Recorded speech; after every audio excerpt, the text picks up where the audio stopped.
for this software.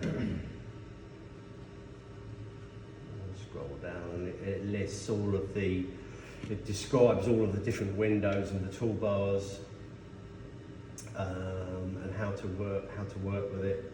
Scroll down, goes through all of the wizards. And also what I would do is, I don't know why it never puts a link to it from the program, but there's also a how-to document which describes in detail a lot of the processes that you can do with this, and also the one that I'm just about to do. So what I'll do is I'll put a hot link to it just on the desktop here.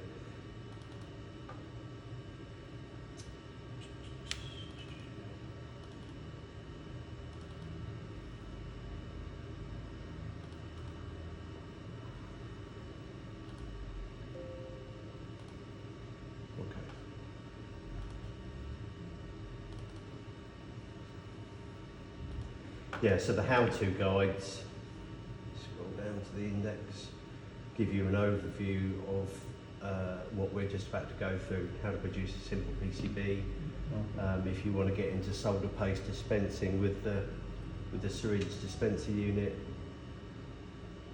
how to make 3D milling parts out of plastic or front panels if you wanted to mill a front panel, etc., etc. Okay? To have a browse through that at your leisure. But yeah, as I say, if you get stuck at any tool, between that and the help file, the compendium for the software, should be able to point you in the right direction if you get lost at any point. Good way to be going.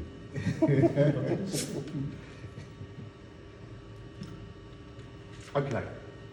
Let's read some Gerber files in. So if I got to this icon here, and all of the icons have got the little hover over tooltip, if you just leave the cursor over it. So we're going to import data from a non-native format. And if I just navigate to example data, double-sided PCB, and you see we've got board outline. These specific ones, the file extension is kind of got a bit of nomenclature as to what the actual file is, whereas a lot of circuit board design packages will output it as just like .gbr for Gerber. So you've got to have a bit of savvy as to what you're looking at to understand which layer it actually is when you click on it. You'll see that in a minute. Where's the cursor gone? There it is. So if I just highlight all of these.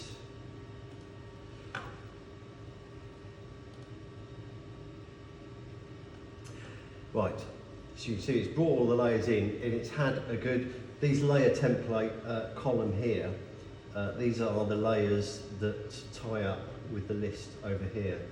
So you can see for the tutor.boa, it's sussed out, it's already realised that yes, that's the board outline. If I carry on down, tutor.bot is the bottom layer. It's already attributed to that, and the same for the top layer as well. It always has a problem with recognising the drill file, the Exelon file. I don't know why, but all we have to do in that case is just, if you pull the drop down and we can set it to, we can basically instruct it as to what it is. So it's going to be drill unplated. And then if we click on OK there, it brings it into our CAM area. Now it's currently got a list of all of the layers that it can use over here. I mean, you can add additional ones as well.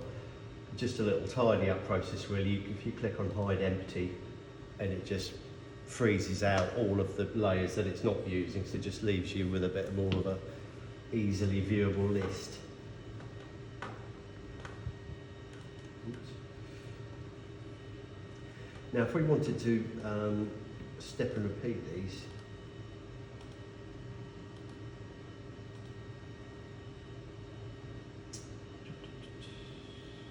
no, I've got to do something else first. Yeah, if we wanted to say you were making this board for X amount of students and we wanted to maximise the usage out of the material. About 10 of that. Yeah. So you would step and repeat it in the CAM view and not the machining view, because what we'll do in a minute is once we've step and repeated, say 2x4 amount of images, and then we will put fiducial recognition marks to encompass the whole lot, so that we don't want to end up with multiple copies of the fiducial marks, otherwise the computer won't recognise them all. It'll just throw a bit of a fit. It'll think, I don't know which one I'm looking at. So just from this, for this exercise, we'll just add fiducials around the outside of this one.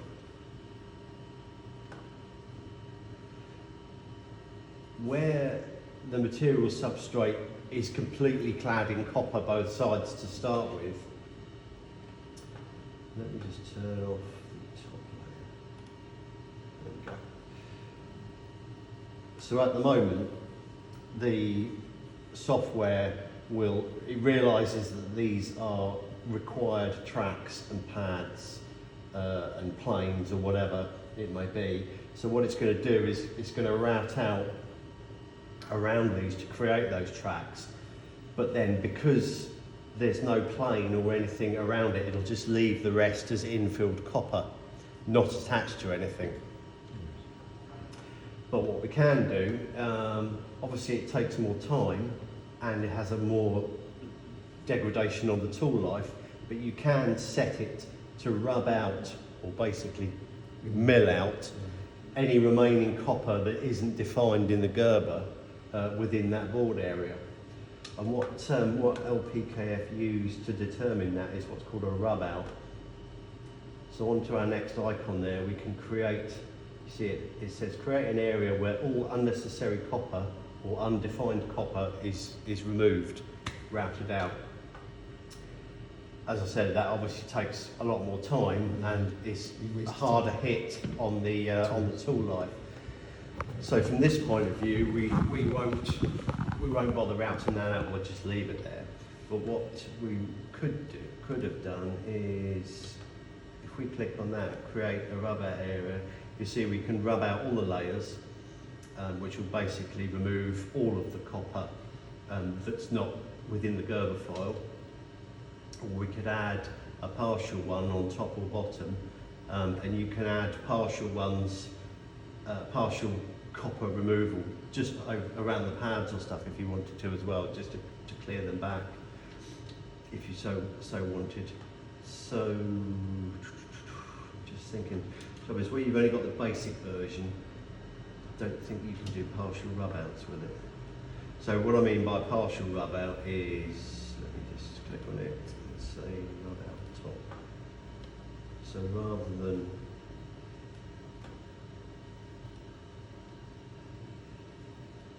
if I draw that box around there, and it's created but basically a copper keep out of any superfluous copper just around that area. But that's classed as a partial rub out, and in the basic version of this software it won't let you do that, unfortunately. I don't know why. It's a ridiculous feature, not allowing that but allowing everything else. I don't know what they gain by it, but hey, we've already discussed the merits of IT department and softwares this morning already. Who knows what makes them tick? That's a feel important. Ah, dear. So, just for the minute, I'm going to delete that. So we won't bother putting a rub out on this one for the minute, just to save a bit of time. So what will happen is that when it goes to route the top layer, which is the red one, we will still see in these areas here leftover copper, but just not connected to anything. So you see copper artifacts or islands left there.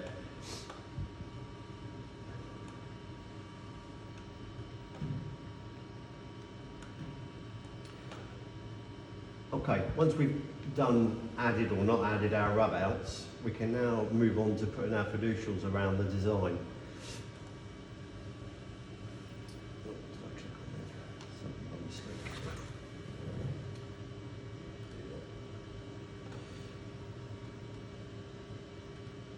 click on add fiducial, let's just move this out of the way. Although it's not telling you or indicating as such, what it is actually asking you to do now is, without clicking apply or anything, just place the fiducials in 3 of the outer corners. I've always used 3, it always works nicely. The machine tends to find 3 better than 2, and 4 are just not needed. You don't need 4 on it, even for a big job. 3 is fine because that covers the 2 axes.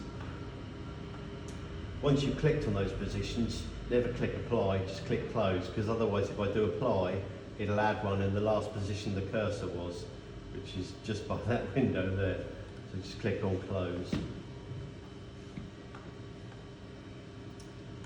Okay, we've got our design now with the fiducials. We can now move on to generate our toolpaths and our sort of isolations around the paths and the paths. So in our technology dialog box, we can basically tell the software what we want it to do with each process, sort of like the contour routing, the drills, fiducials, the isolation paths. So on our isolation tab here, you've got the different rub out processes, so to speak. So the first one, what it's going to do here, it gives you a little description as well, is that it's just going to put a single isolation channel around any of the pads or the Gerber or the signal files or anything like that. If we click over one, you can see it will still do a single isolation around the tracks, but around the pads, both surface mount and through hole, it'll put a double isolation on, just give it a bit more clearance, especially if you're trying to get in there with a soldering iron.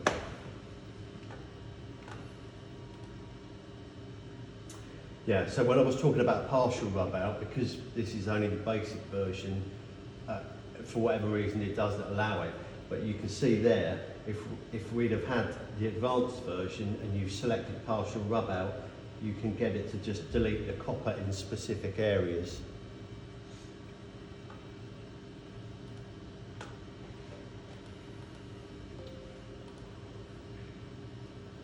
And then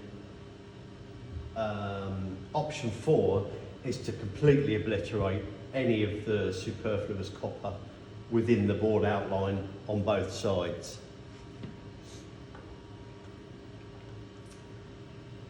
But just for this exercise, we will stick with, we'll leave it on double isolation on there, just to show you. And then we normally turn on the different tools to be able to do that as well. So universal cutter, that's pretty much the standard tool that it'll use to do everything. And then as soon as it gets more than 0.2 or between 1 mil and 2 mil, it'll change tools and start using the end mills where it can get out larger swathes of copper. So what's this then, like an engraving tool, like a DB? Like a DB, just a one flint. It's the micro cutter is diamond shaped. Yeah. But the end mills are Traditional end mills. pretty much just double flute, square edge, and the RF ones, which are really tiny, they're even more high precision and square ended, so that you get proper like RF or microwave quality cutting of the copper, with like less burrs and roughness on the edges, on the actual side of the cut face. Right, so we've defined our isolations. If we now flip to contour routing, so this is where we tell it how we want it to cut the final board out afterwards. And again, you've got a number of different cutout options here. You could have 2 tabs per side, tabs in the corner. Why you'd ever want that, I'm not entirely sure. And it always seems to default to that as well, which is another bit of a random one. So that's what we'd normally use, is just a single tab on each side of the board. These are breakout tabs that are going to... There's just sort of a rule of thumb how big the board is. The boards get when it gets bored. Yes, yeah, I mean, yeah, if you're doing one sort of like that size in the copper, I'd probably go for the two either side, yeah, just for a bit of retention. It depends what you're going to do with the board afterwards, because if you were putting it through, if you're going to break it out of its frame as soon as you finish milling it, then you probably don't need that many tabs in it, even if it is a big one. But if you were then going to go and put it into a pick and place machine or a solder paste machine, whilst still being retained in the overall material frame, you might want it a bit more sturdy and with a bit more tab retention. Sure. Yeah. Yes, you've got a number of different options you can have here, but we'll just, for the minute, we'll stick with the one on either side, and then you can define which tool you wish it to use to break it out or to route it out. Sorry. And I normally just reduce the breakout tab width to 0.5. Normally all it needs. Click through to drills. This normally comes in as default. So it's just going to tell you we want to process all of the drills on the drill layers which we defined earlier. Now the marking tools with this one, it will use the universal cutter to just go around and put a very small divot. It doesn't even break through the copper, like a pilot hole in all of the drill positions first off, because especially when you get down to some of the smaller spiral drills size, if it didn't have a pilot hole, they've got a tendency to, you know, when you're trying to drill something at home and it just wobbles all over the place. You've got no centre there. Yeah, so it basically puts like a centre punch down, just to centre the spiral drills once it goes into the drilling routine. Fiducial marks, it's going to pick up the standard fiducial size drill, which is a 1.5mm, and drill the 3 fiducial positions so that the camera can recognise it both on the top side and the underside once you flip it. Pockets, we haven't got any pockets in here. So pockets are used if you've got, never remember the package type, if you've got like a surface mount Soic, but which hasn't got bent legs coming out, they just come out of it straight like that with no bends. So effectively when you would solder them to the board, the body of it could potentially be subflush to the surface. So you could define a slight pocket cutout underneath the component so that the body fits down effectively into the board. So you could use pockets for that and other such components as well, which is quite a handy feature. And then you can set the size. Yes, you can. Yeah, so you would have defined the area that you want cut out and its depth on a specific layer in here already, defined as the pocket layer, and then you would just tell it in here. You would turn the process on with that little little radio button there, and then define which tools you want to use. But we haven't got any in here, so we'll just leave it set to 0. And blind buyers, we haven't got any anyway. Do you know what a blind buyer is? I don't. I'm all completely new to this. No, that's okay.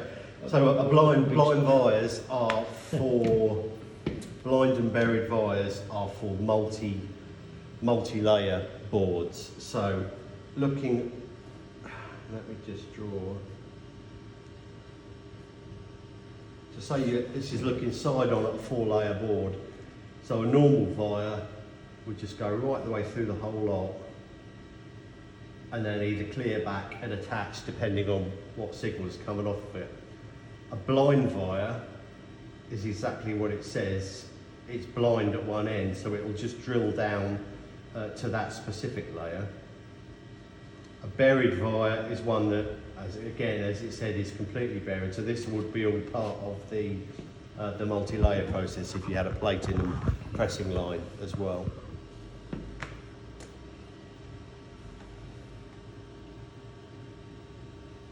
Okay, so we've turned all those on now. If we click on start, and what it's going to do is calculate all of the tools and the tool paths that it needs to complete this job with the data, and any warnings of missing tools or whatever, it'll come up here so you can see we are missing a drill tool.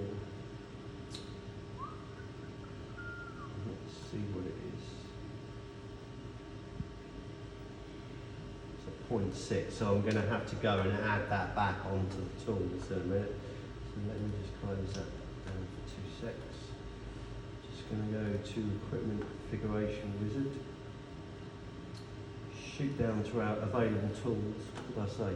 0.6, wasn't it? So on this screen here, available tools, this is just an initial setup which tells the software what tools are available, what tools you have in your little box of goodies down here, which we'll set up in a minute. So I'll just turn it on for a minute. Spiral drill 0.6. So if I just turn that on there. Click on next.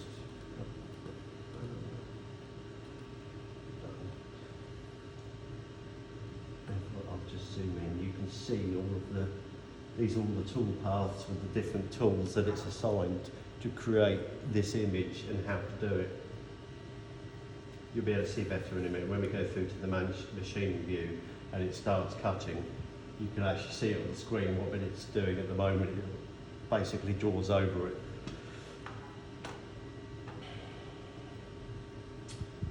So I just need to go through this again.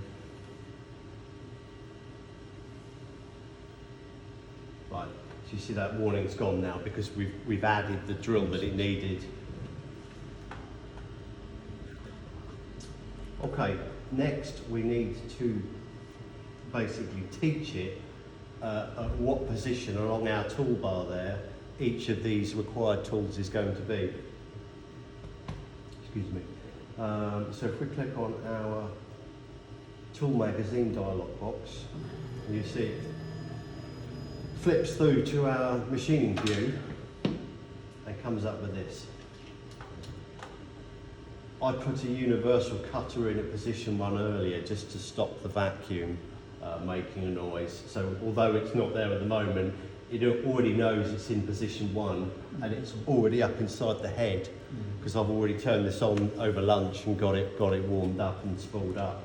So all we've got to do now, we've got our list of required tools down the left hand side. We've got to tell it by selecting in each of these different tool positions which one we're going to put where. So if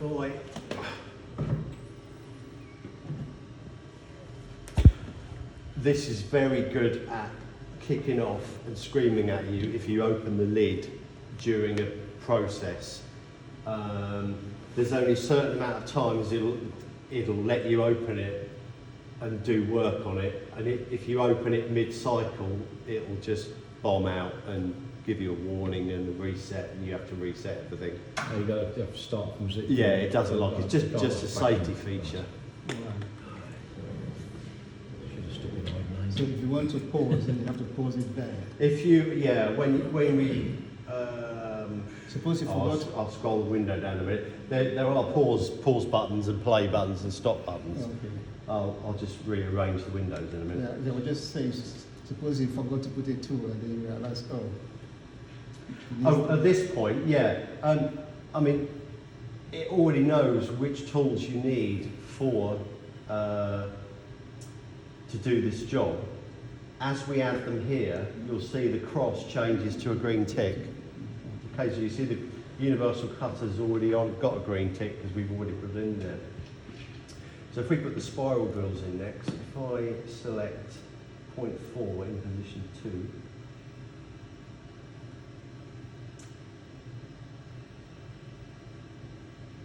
spiral drill 0.4 in position 2, you've got play. I always end up spearing myself trying to get these out. It's like acupuncture for fingers. And they go tool end down. You can see where I selected that there in position 2, that's now got a tick against it because we've located it in the correct position. So let's do a 0.6. So there's a proximity of something in that column then. You know, he knows when the tool's there. Yeah. Well, only because we're telling it at the moment, Oh, but okay. the camera will, when you're seeing him in there, Well, when it goes to do a tool change, the camera will focus on the end, on that end first. Right. Because sometimes, if these ends get dirty for whatever reason, and the camera can't focus on it properly, it thinks either there's no tool in it, or it's a broken tool, or it's a dirty tool, and it'll actually flip up and say, check your tool. Where did I get that from?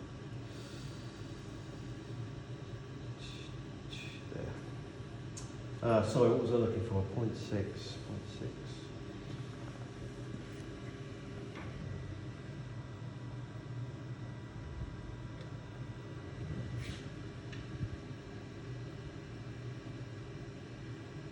So there's a sensor there, and once you put it there, then it ticks it. It ticks it up. No, it only ticks it once I've selected it here. Yeah, there's no say. These are just copper. Sorry, brass holders. What's up? 1 minute. So you see, as I select this now, that will change to a green tick, like that.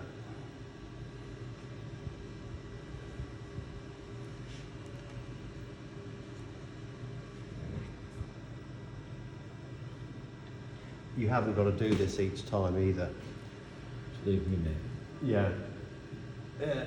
Let's just say you bring a new design in for one of your students, so long as in that initial technology dialogue, you've got the tools available to it, or you've ticked them on saying, yes, I have got them, it'll come up here. In any tools that are missing, you'll see the red cross again, so you just have to tell it, find the next free space on the tool palette and add it to it. So in position 5, if we stick in a spiral drill 1.5 next.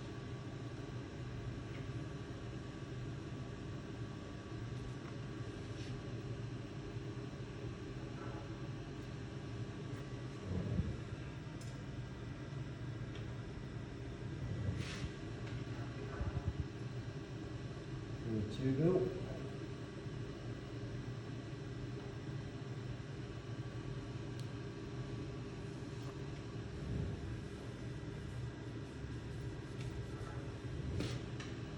And then finally, contour router. Position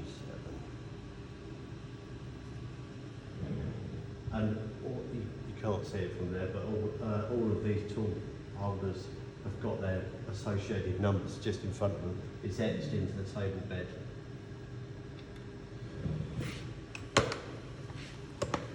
I've seen these for sale on because I'm always buying packs of jumbo drills like Gerber,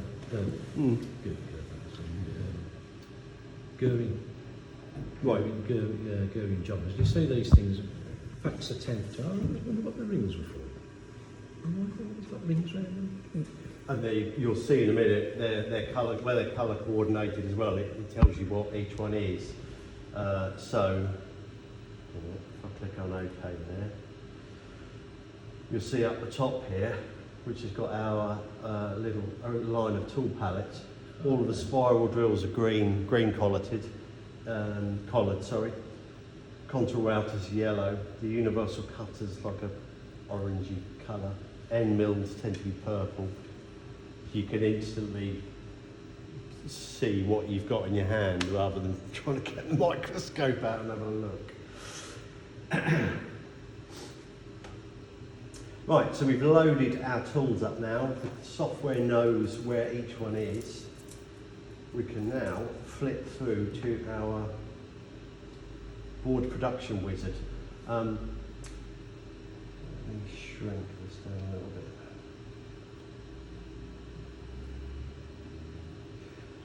If you've got a spare monitor around anywhere, it would be good to get a slightly bigger screen, just so you can space out the different windows. Because you can see where I've just pulled that down to make the play buttons and the different process buttons visible.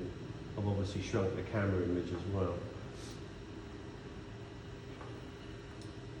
So yeah, you were talking about pausing and stopping earlier. That's where you can control it from there. So hitting the stop button at any point that it's doing something, it'll finish what it's doing and then stop and then you can, park then itself you can start again. and ask you Continues what you from want to do. Why did you stop me?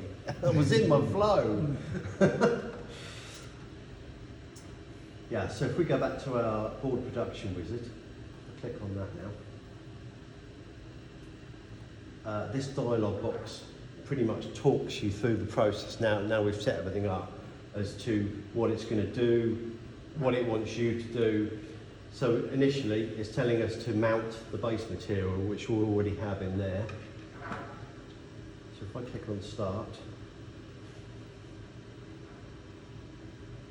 and it's going to bring up our material settings. So we put the material in there.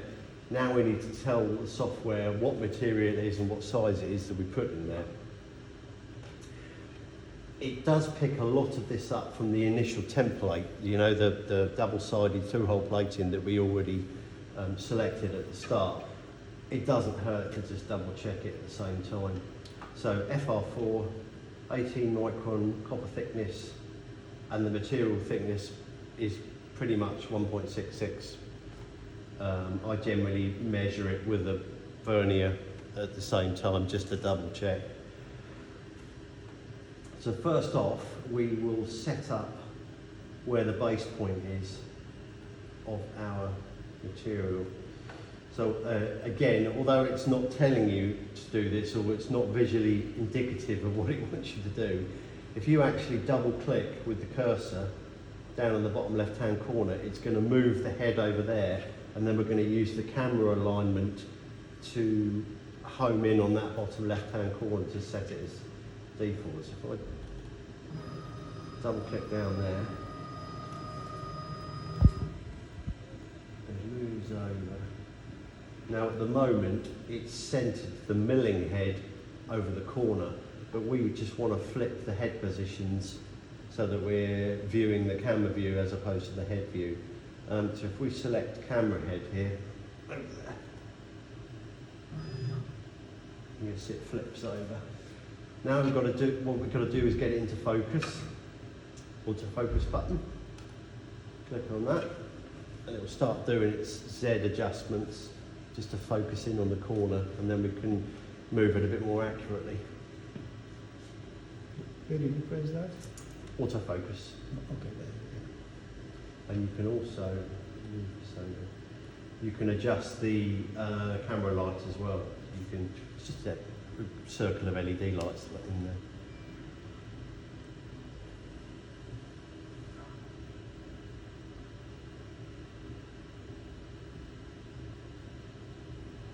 Once it's finished, you'll stop it. You'll see these numbers stop adjusting. Right. So we need to move that over a bit. The Z and Y positioning up here controls the head and the bed. So we can either get it to move by 10 mil this way, just by using, you see I can click it over and it will move by 10 mil. Don't really want 10 mil, right?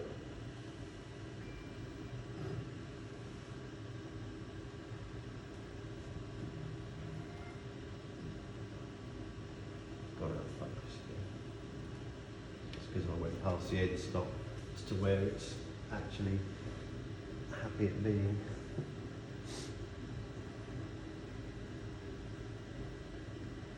autofocusing again.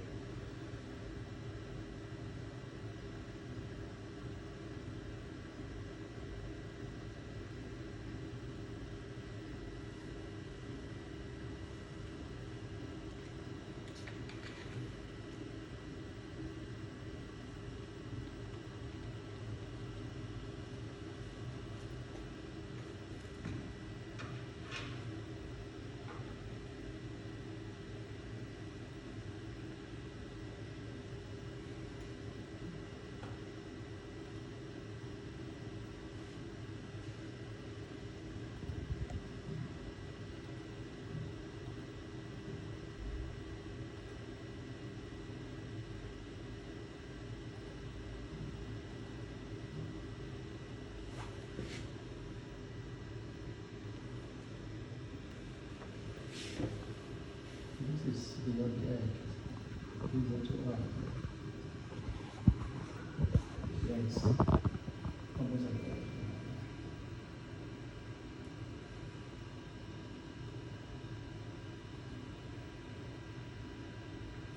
Because it was beyond, Yeah. it was beyond the edge. It was trying to focus on the metal, the metal base. Yeah, that's why it couldn't focus. You see the edge. I've picked the edge up now, so you'll refocus a bit better.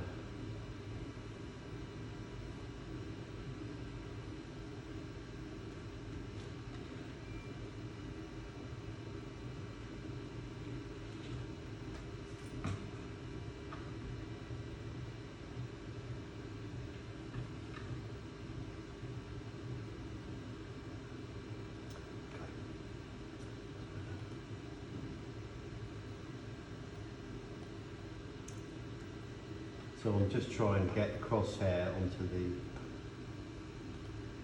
bottom corner of that board.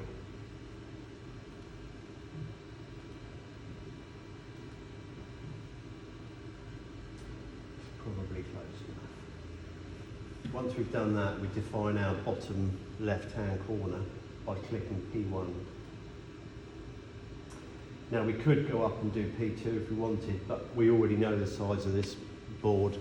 It's a pretty standard size of 305229, so it's got pretty much that in there anyway. So if I click on Save Values as default, I'll click on Continue now, and it's going to bring up our next process, which is placing the image in a spare area of board, or the most efficient area. See, when I go within the board area or the design area, it gives me a little finger icon so I can drag and drop it to wherever I want now. So if we pop it down here to start with, maybe about there. Continue. We will save it quickly. So the document as a whole, which includes the Gerbers and all the setup, it saves it as a CBF file. Don't know what it stands for. That's just the standard file format that they've decided Where did Gerber come to from? use. Sorry? Where did Gerber come from? I've no idea. It's not like Aegis or Parasites or anything like that. It's just I a don't know. file that Yeah, Mr. James Gerber probably invented it. I'm not too sure. Yeah, so I mean, we could say this anywhere. Let's just desktop.